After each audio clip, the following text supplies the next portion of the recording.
A girl wakes up with memories that are totally alien only to realize she has isekai'd as the Villainess in her favorite game. But instead of playing the trash tier villain role according to the script, our big boss Pride pulls a massive U-turn. She chooses a path of morality and protects everyone, hoping to dodge the death flag already planted on her head. The episode kicks off with Pride, who originally logged out of her old world due to an accident, now regaming as Princess Pride, the final boss whose personality was, well, rotten in the original game. According to the script, she is supposed to be sent to the lobby by her own sister, Tiara. While she's busy eavesdropping on Kingdom news, Stale, her devoted assistant, looks at her with deep concern, asking if she needs anything. Pride responds with a totally unbothered smile. The deep atmosphere is broken when her sister Tiara rushes in, grabbing her hands and buzzing with excitement because she can't wait for tomorrow's birthday party. As hour approaches, the pressure spikes when Minister Gilbert jumps in, promising that the event will run perfectly smooth.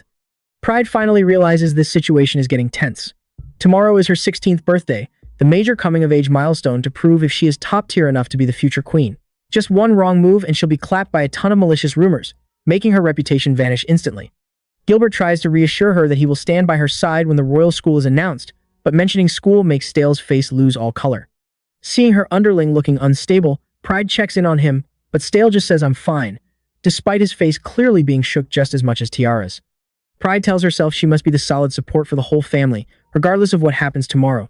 That night, Stale practices swordsmanship with Arthur, but his soul is clearly loading, leading to him getting dragged in the fight. Arthur is confused and asks what's wrong, so Stale confesses that tomorrow is the big boss's 16th birthday. Arthur replies, I know, I've even been appointed as her private bodyguard. But Stale screams internally, that's not the issue. The real issue is that after the birthday, Pride's fiancé will be made public at the party. Both Stale and Arthur are depressed because they know they are just employees who can't stop a thing. Stale decides to vibe check the fiancé to see if he's worthy of his sister. The tea he gathers says it's the first prince of the Anemone Kingdom. However, the internet netizens rumor that this guy has a trash personality and is a total bad boy. Stale is like, there's no way I'm letting my sister marry that guy. The next day, the party begins. Stale and Tiara surround Pride, praising her dress as absolutely stunning. The royal army led by Captain Roderick also arrives to congratulate her. Pride is about to say thanks when the assistant Clark holds her hand and offers very romantic congratulations, making her blush since this guy wasn't even on her favorites list in the game. While she's overthinking, a new guard named Callum cuts in to congratulate her, followed by Arthur, the guy who has a crush on the princess but is too shy to say anything coherent. Just as the guards leave, Pride spots a complete stranger staring at her. She is so shook she almost falls, but Stale pulls off a hero saves the beauty move just in time. Right then, her memory updates. At age 16, she's supposed to develop feelings for two characters and one of them is about to spawn. And boom, Prince Leon actually appears. He apologizes for startling her and introduces himself as the first Prince of Anemone. Pride greets him, but her brain is screaming because she totally forgot about this engagement.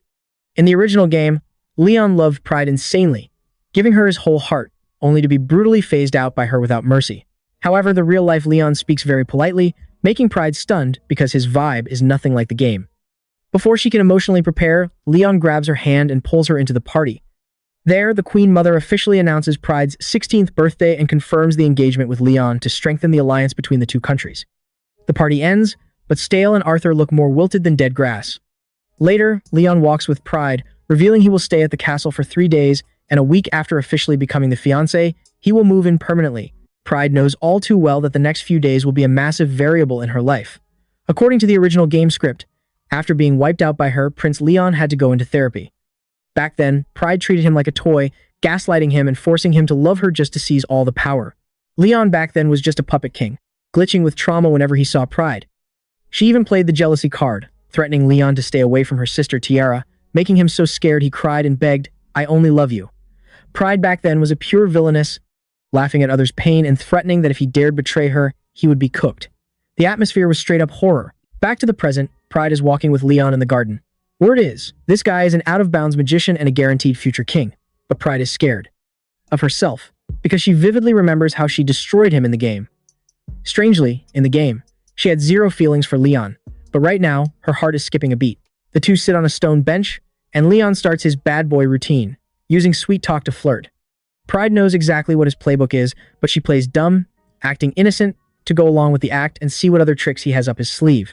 Returning to her room at night, Pride jumps because someone is knocking on the window.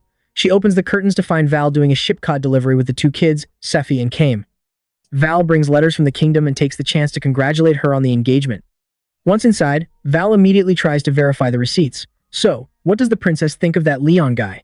Pride praises him as kind and polite, but she can't fool Val. Knowing she's lying, Val makes an offer. If the princess doesn't want to marry him, I'll help you escape anywhere. Remember season 1? Val is a loyal servant, ready to do anything for her. Pride hears this and laughs, saying she never thought she'd become a fugitive. And thinking about it, if she vanished, Tiara would take the throne, Stale and Arthur would be promoted, the world would lose a final boss, and everyone would be safe. But Pride says no. Despite her reputation as a villainess, she loves this kingdom and its people too much. She will fight for them until the end. Pride thanks Val and tells him to sleep easy. She's got this. Val holds her hand and gives the classic platonic brother advice. If anything goes down, you better call me immediately. Saying that, he takes the kids and leaves. Pride almost runs after him to thank him, as his presence in her life makes everything less gloomy. Val considers turning back for a hug, but maybe he gets stage fright and stops, just patting her shoulder and repeating, "Remember, call me if you need anything." The next day, Pride leads Prince Leon on an incognito tour around the kingdom. They stroll through the streets, eavesdropping on the town and chatting with the commoners. At the end of the trip, Leon is ecstatic, thanking Pride repeatedly because the vibe of the trip was top tier. He realizes that interacting with the low-level commoners is actually pretty interesting and helps him understand the country and its people. Stale hears this and is a bit shook that the prince's mindset isn't that bad, but whatever hate is still hate. Both Stale and Arthur have faces like lead, sitting silently in the carriage all the way back to the castle like they're heading to a funeral. While Pride and Leon split from the group for a private walk, Stale finds Arthur to de-stress.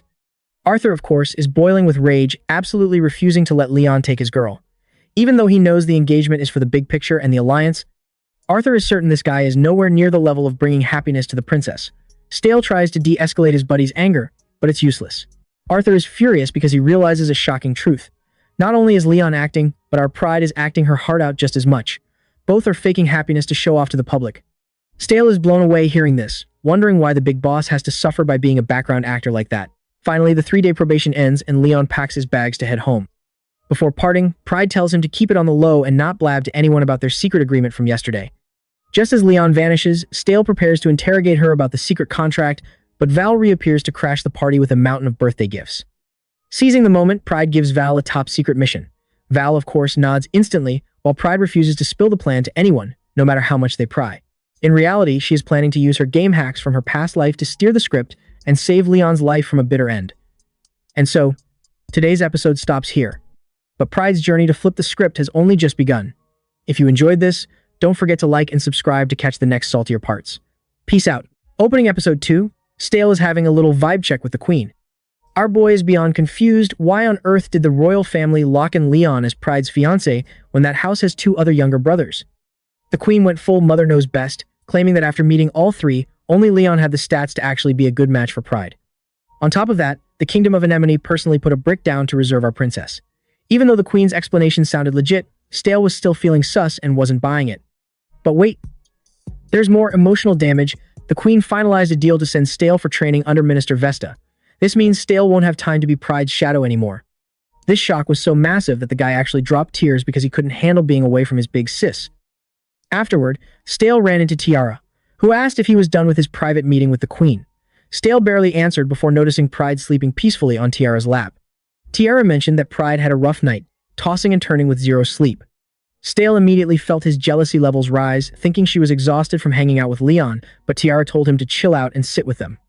Tiara confessed she felt lonely as heck for the past 3 days, feeling like Leon had snatched her sister away. But in reality, Pride was being super thoughtful. She was the one who dragged Tiara to the garden because she didn't want her little sister to be sad at home. Just as they were having this heart-to-heart, Pride woke up. The second she saw Stale, she lunged for a hug and cried, "I missed you to death." That's when Stale realized the one who's actually been the loneliest lately was Pride herself.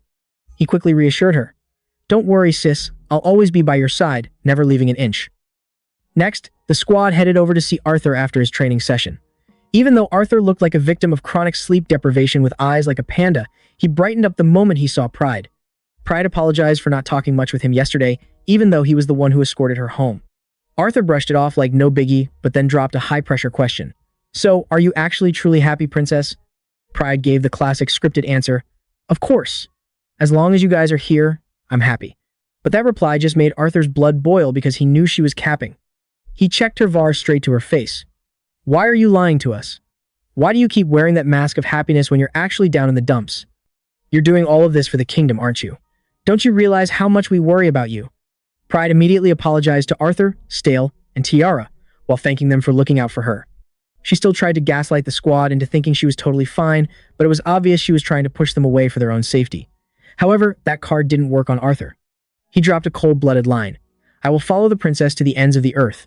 Arthur swore to keep a close eye on Pride, because if that Leon guy turned out to be a fake or a villain, he'd be the first to step up and protect her. Pride then made a big brain play by visiting the queen to make a confusing request. She wanted to pack her bags and head straight to the kingdom of Anemone. While Arthur and Stale were busy sword dancing during training, Pride and Tiara walked in with the shocking news. It turned out the commander had personally handpicked Arthur to be the high-tier bodyguard to escort Pride on her trip to the neighboring country. Hearing this, Tiara panicked and asked, "Why are you suddenly heading over there, sis?" Pride reassured her, "Don't worry, it's not a dangerous place at all." But Tiara wasn't that easy to mislead. She snapped back, "Stop capping. You've been acting so weird lately, like you're gatekeeping a massive secret from us. Are you planning to handle all the trouble by yourself again?" Tiara even insisted that if Pride just said the word, she was ready to go full combat mode to support her. But our big sister chose to stay as silent as a god classic introvert turned final boss energy. Later, Pride went back to meet Leon, the guy who was still waiting for her with that bad boy flirtatious face. Leon tried to use his sweet talk to manipulate Pride, but this time she wasn't having it and flipped the table. "Stop acting, I see right through you. You want us to fake being a happy couple for clout, right? Fine, I'll play along, but only on one condition." Leon was completely shook and started getting scared of Pride, asking, "What kind of monster are you anyway?" Pride replied with peak, cool energy, "I am First Princess Pride and I have the power of prophecy. I'm the only person on Earth who knows exactly what you're plotting." She even gave Leon a chilling warning, "Watch your attitude. For a week after you get home, do not step a single foot out of the castle, especially on the final day, or you'll lose everything." Leon was left looking as clueless as a cow in a hat, while Pride just finalized, explaining it would take way too long, "But just trust me, I'm literally hand-holding you toward actual happiness. Be a good boy and you'll get a treat, otherwise, get ready to take a massive L." However, here's a major U-turn. The next day, Pride spilled the entire tea about her and Leon to Arthur and Stale because she was afraid Leon would be too stubborn to listen. Our two boys got red-faced and their brains started jumping numbers because they didn't realize there was so much shady stuff going on between Pride and Leon. But thanks to that, they finally understood why Pride had to travel all the way to Anemone to gatekeep Leon and stop him from sneaking out. The whole squad decided to help Pride catch Leon red-handed if he dared to break the rules. Pride thanked them non-stop and apologized for being a mystery person to her two brothers for so long. As for Leon, he was sitting there dazed, overthinking Pride's warning. Just a quick reminder for the homies. Leon is the first prince, trained since birth to be the king of kings.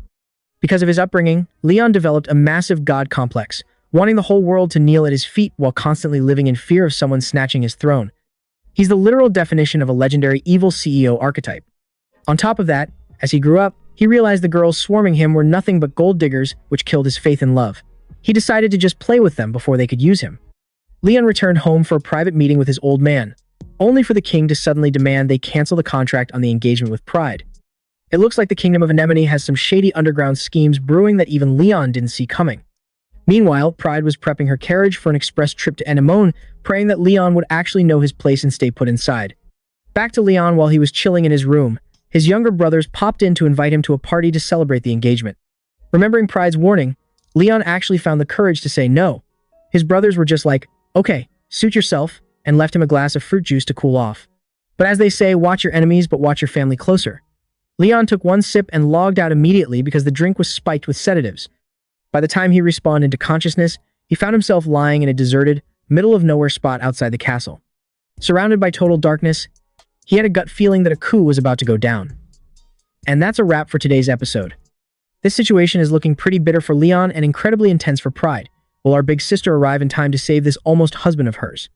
If you found this plot spicy, don't forget to hit like and subscribe to the channel to catch the even saltier parts coming up next.